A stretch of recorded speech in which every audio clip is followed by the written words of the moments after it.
प्यारे बच्चों, आप सभी को मेरा प्रणाम।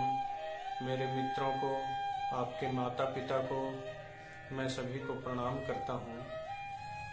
कुछ मेरे नन्हे दोस्तों का मैसेज आया मेरे पास कि सर स्कूल को तो मिस करते ही हैं, आप जो शनिवार को हमें कहानी सुनाते थे उसको भी हम मिस करते हैं। तो मुझे लगा क्यों ना टेक्नोलॉजी का फ़ायदा उठाया जाए और मेरे नन्हे दोस्तों तक अपनी बात पहुंचाई जाए।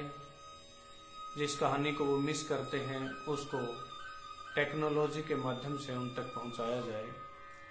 तो प्यारे बच्चों, आज के लिए आपके लिए कहानी है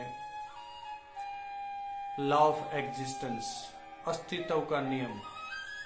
बहुत सारे अस्तित्व के नियम हैं, उनमें से एक नियम ये भी है, जो भी हम दूसरों को देते हैं, जो भी हम दूसरों में बांटते हैं, वही चीज हमारे पास लौट कर आती है। आज हम जो भी हैं अपने विचार से हैं, जो भी हमने आज तक किया है उसका परिणाम आज हम हैं।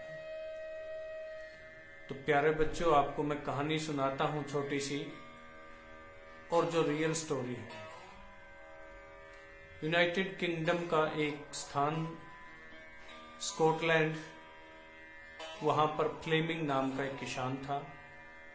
एक दिन वो अपने खेत में काम कर रहा था, तो काम करते करते उसे एक बच्चे के रोने की आवाज सुनाई दी और वो अपने औजार छोड़कर उस रोते हुए बच्चे की आवाज का पीछा करते हुए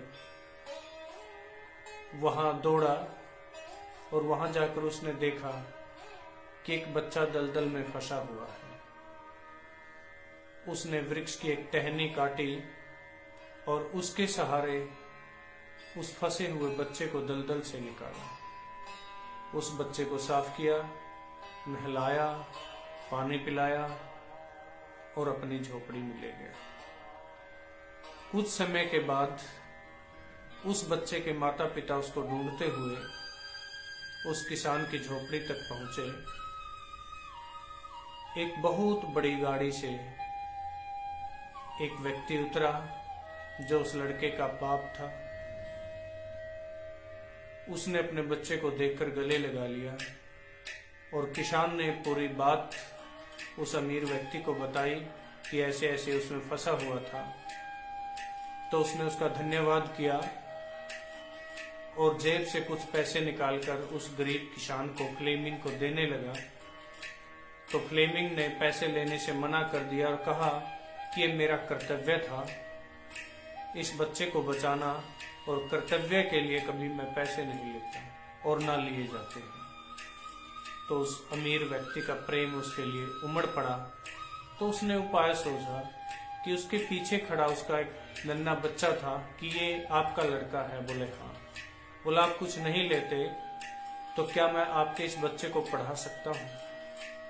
तो उसने कहा कि हाँ, निश्चित तौर पर आप पढ़ा सकते हैं, क्योंकि ये इसमें कोई बुराई नहीं है। किसी गरीब बच्चे को अगर कोई पढ़ाना चाहे तो ये उसका कर्तव्य था।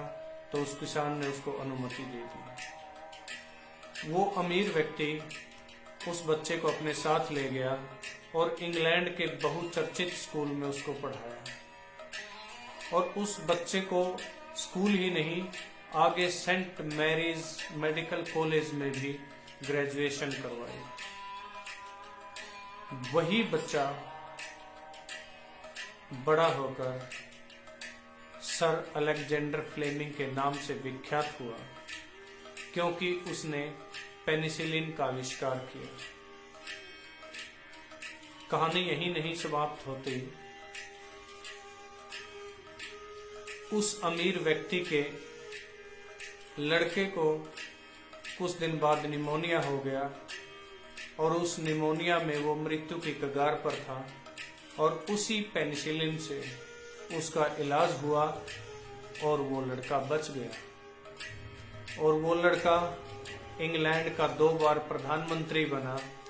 उस लड़के का नाम था विंसेंट चर्चिल, और उसके पिता थे जो अमीर व्यक्ति थे, उनका नाम था रुडोल्फ चर्चिल।